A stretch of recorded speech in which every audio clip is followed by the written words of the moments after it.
The main components of the W52P phone include the base station, the handset, and the charger. Base station. Hardware components of the W52P base station include 1. The paging key, which is used to locate a misplaced handset, to toggle the registration mode, and to reset the base station to factory settings. 2. The 3 indicator LEDs include the registration LED, a network status LED, and the power indicator LED. 3. There are 2 line interfaces on the left side of the base station that can be used to connect the power and the internet.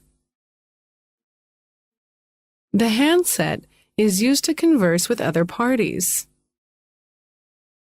The LCD screen is used to display information. 2 soft keys that correspond to the functions shown on the LCD screen. Users can press the corresponding soft keys to use the related functions. The keypad controls the phone's features. 4 navigation keys are used to switch the option values, to traverse interface information, and to adjust the ringer volume.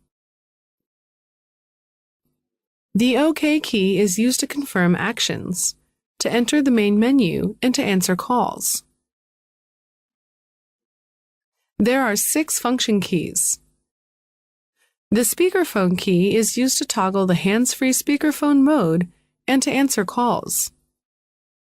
The message key is used to indicate a new voicemail or a missed call and to access the voicemail or the missed call list. The off-hook key is used to answer an incoming call, to enter the redial call list, and to place a call. The on-hook key or power key is used to cancel actions, to end a call, and to reject an incoming call. Long press this key to turn the handset on or off when the handset is idle. Long press this key to turn the handset on or off when the handset is idle. The redirect key is used to transfer a call to another party. The mute key is used to switch to and to indicate the mute mode. Long press the start key to toggle the silent mode. The pound key switches the input method. Long press this key to lock or unlock the handset keypad. There is a headset connector on the left side of the handset that is used to connect a headset.